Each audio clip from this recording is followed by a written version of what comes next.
L'apprentissage par renforcement. Une IA, pour fonctionner, doit s'entraîner. Pour cela, on peut lui fournir des données comme avec l'apprentissage supervisé ou encore non supervisé. Mais on peut aussi lui indiquer une règle du jeu et la laisser apprendre d'elle-même. C'est ce que nous allons voir maintenant. C'est parti. Dans un apprentissage par renforcement, l'IA prend des décisions d'action dans un environnement donné. En retour, elle va recevoir une récompense ou une punition. Le meilleur exemple, c'est le jeu vidéo. Pour toute action réussie, l'IA va gagner des points et pour toute action ratée, elle va en perdre. En cherchant à maximiser la récompense, elle va petit à petit apprendre à gagner le jeu.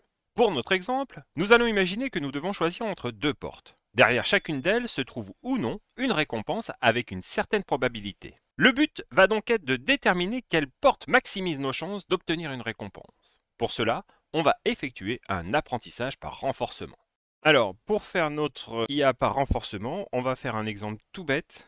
On va définir nos deux portes et derrière, on va essayer de récupérer la récompense. Donc, on va commencer par faire une fonction qui s'appelle getRécompense, qui suivant le numéro de porte,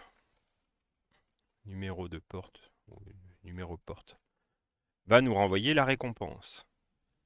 Donc, si le numéro de porte est 1, si c'est la porte 1, on va retourner 1 si, en fait, alors on va prendre un random, on va faire un porte random.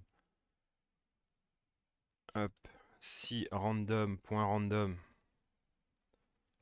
est inférieur à 0.3, c'est-à-dire dans un cas sur 3, pas dans un cas sur 3, dans 3 cas sur 10, hop. Sinon, on va renvoyer 0. Ça veut dire que derrière la porte 1, on a une chance sur 3 d'obtenir une récompense.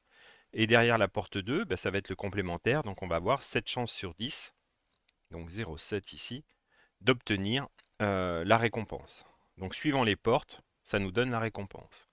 On va ensuite compter ces récompenses. Donc, récompense 1 égale 0.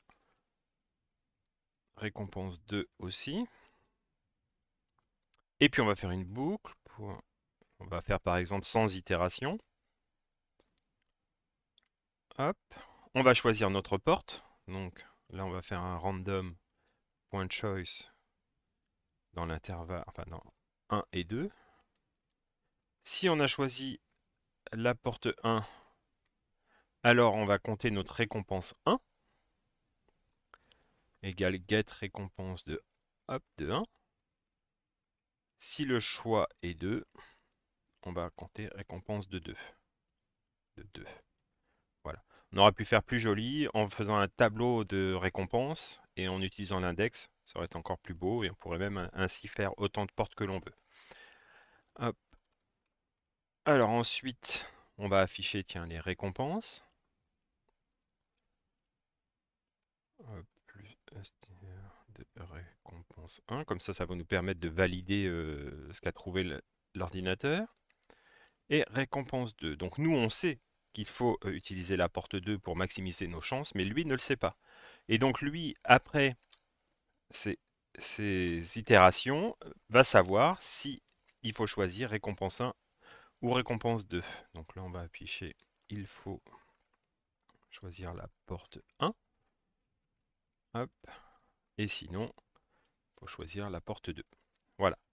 Donc là, on a notre fonction qui donne la récompense. 30% de chance pour la porte 1, 70% de chance pour la porte 2. Et on fait notre boucle où on choisit au hasard une porte. Et pour chaque choix, on regarde la récompense.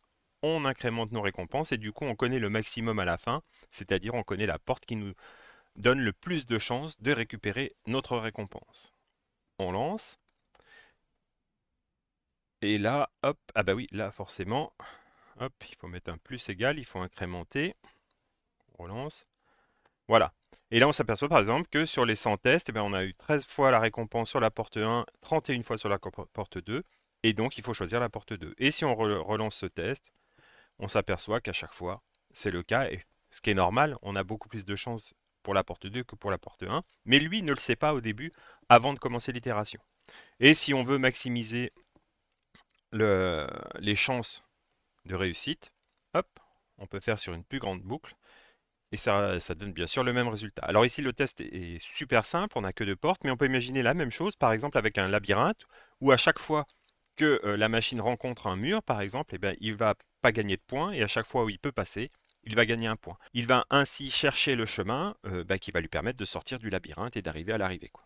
Voilà, vous savez maintenant comment fonctionne l'apprentissage par renforcement. N'hésitez pas à partager et à poser vos questions dans les commentaires. A très vite pour une nouvelle vidéo sur une question informatique en moins de 3 minutes.